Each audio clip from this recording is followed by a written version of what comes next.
Maiva Silks, Kasargod, Kanyanad, Mangalore.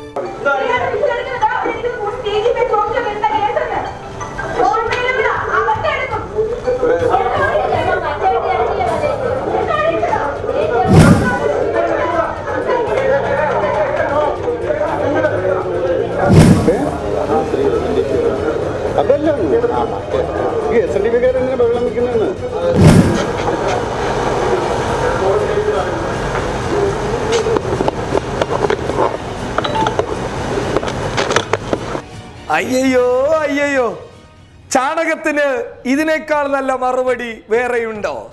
കൊല്ലത്തെ മാധ്യമ പ്രവർത്തകരെ ഒരു ബിഗ് സല്യൂട്ട്. ഇതാവണമെടാ മാധ്യമ പ്രവർത്തനം, ഇങ്ങനെയാകണം മാധ്യമ പ്രവർത്തകർ. പറഞ്ഞു വരുന്നത്, കൊല്ലത്തെ വാർത്താ സമ്മേളനത്തിൽ ഷിംന അസീസ് ഉൾപ്പെടെയുള്ള ആളുകളെ വളരെ മോശമായ രീതിയിൽ ചിത്രീകരിക്കുകയും വർഗീയ വിദ്വേഷം പ്രചരിപ്പിക്കുന്ന രീതിയിൽ വാർത്താ സമ്മേളനത്തിൽ ചില കാര്യങ്ങൾ പറയുകയും ചെയ്ത ടി.പി. സെൻകുമാറിന് നല്ല മുട്ടൻ പണി കൊടുത്തിരിക്കുകയാണ് കൊല്ലത്തെ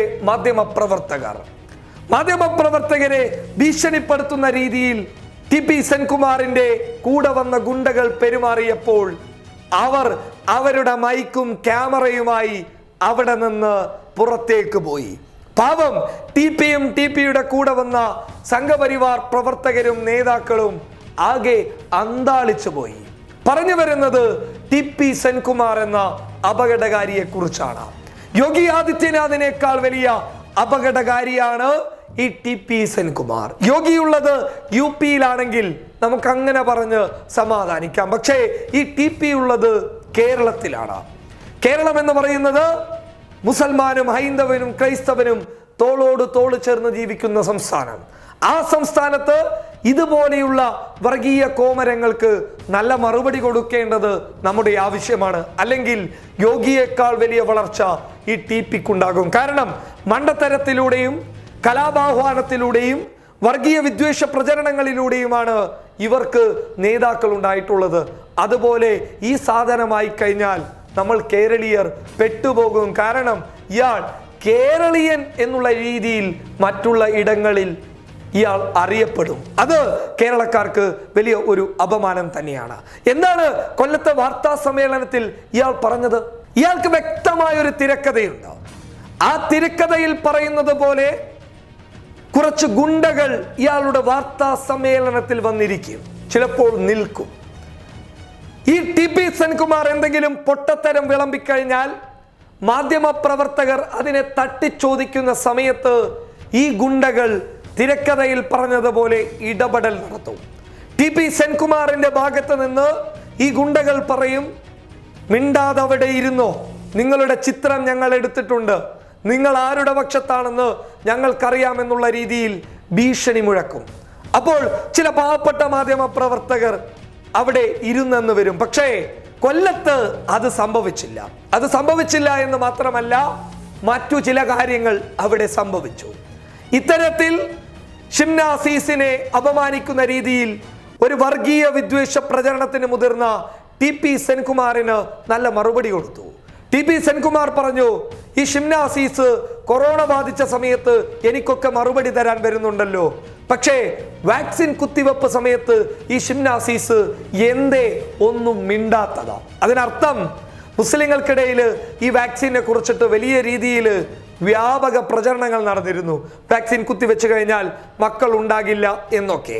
ആ സമയത്ത് എന്തുകൊണ്ടാണ് ഈ ഷിംന അസീസ് എന്ന് പറയുന്ന ഡോക്ടർ മിണ്ടാത്തത് എന്ന് ടി.പി. സെൻകുമാർ ചോദിച്ചപ്പോൾ മാധ്യമ പ്രവർത്തക പിന്നിൽ നിന്ന് പറഞ്ഞു, ഷിംന അസീസ് അന്ന് മറ്റുള്ളവർക്ക് പ്രചോദനമാകുന്ന രീതിയിൽ സ്വന്തം ശരീരത്തിലേക്ക് പരസ്യമായി വാക്സിൻ കുത്തിവെച്ച് ഇതാണ് ശരി എന്ന് പറഞ്ഞ ധീരയായ വനിതയാണ് ഷിംന അസീസ് എന്ന ഡോക്ടർ എന്ന് സെൻകുമാറിന് മാധ്യമ പ്രവർത്തക മറുപടി കൊടുത്തപ്പോൾ സെൻകുമാറിന്റെ ആപ്പീസ് പൊട്ടിപ്പോയി.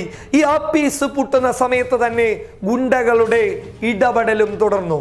ഗുണ്ടകൾ ഈ മാധ്യമ പ്രവർത്തകർക്ക് നേരെ കയ്യേറ്റ ശ്രമത്തിന് വരെ ശ്രമിച്ചപ്പോൾ മാധ്യമ പ്രവർത്തകയുടെ കലക്കൻ മറുപടി വന്നു. എന്താണ് ആ മറുപടി? നല്ല മരണമാസ മറുപടിയായിരുന്നു. നിങ്ങൾ ആരുടെ നേക്കാണ് കൈ ചൂണ്ടുന്നത്? ഞാനൊരു പെണ്ണാണ്, ഞാനൊരു സ്ത്രീയാണ്, എനിക്ക് നേരെ കൈ ചൂണ്ടിക്കഴിഞ്ഞാൽ, സത്യം വിളിച്ചു പറയുമ്പോൾ എനിക്ക് നേരെ നിങ്ങൾ വിരൽ ചൂണ്ടിക്കഴിഞ്ഞാൽ എന്തു ചെയ്യണമെന്ന് എനിക്ക് നന്നായിട്ടറിയാം. വേണ്ടി വന്നാൽ ഒരു പരാതി കൊടുത്ത് അകത്തിടേണ്ട സാഹചര്യം വരെ ഉണ്ടായേക്കുമെന്ന് ആ മാധ്യമ പ്രവർത്തക സംഘപരിവാർ പ്രവർത്തകർക്ക് നല്ല മറുപടി കൊടുത്തപ്പോൾ പാവം സെൻകുമാറും കൂടെ വന്നവരുമൊക്കെ അന്താളിച്ച് നിന്നുപോയി. എന്നിട്ട് മാധ്യമ പ്രവർത്തകർ കൂട്ടം കൂടി നിന്ന് ഒരേ സ്വരത്തിൽ പറഞ്ഞു, വാർത്താ സമ്മേളനത്തിൽ പങ്കെടുക്കുന്നവർ മാത്രം പങ്കെടുക്കുക, അല്ലാത്ത ആളുകൾ, അതായത് ഈ ഗുണ്ടകൾ പുറത്തു പോകേണ്ടതാണെന്ന് മാധ്യമ പ്രവർത്തകർ ധീരമായ നിലപാടെടുത്തു. അത് കേൾക്കാൻ തയ്യാറാവാത്ത സെൻകുമാറിനും മറ്റുള്ളവർക്കും മാധ്യമ പ്രവർത്തകർ കൊടുത്ത പണിയാണ്. അവർ ഉടൻ തന്നെ അവരുടെ മൈക്കും അവരുടെ ക്യാമറയുമായി ആ വാർത്താ സമ്മേളനം ബഹിഷ്കരിച്ച് പുറത്തുപോയി.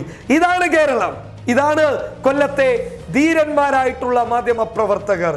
നിങ്ങൾക്ക് തോന്നുന്നതൊക്കെ വിളിച്ചു പറയാനുള്ളതല്ല വാർത്താ സമ്മേളനം എന്ന് പറയുന്നത്.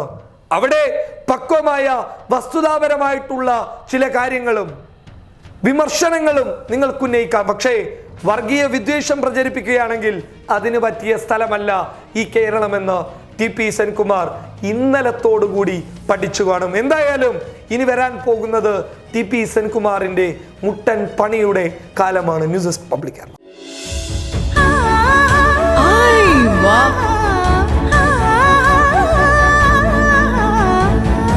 Aiwa silks, Kasaragod, Kanhangad, Mangalore.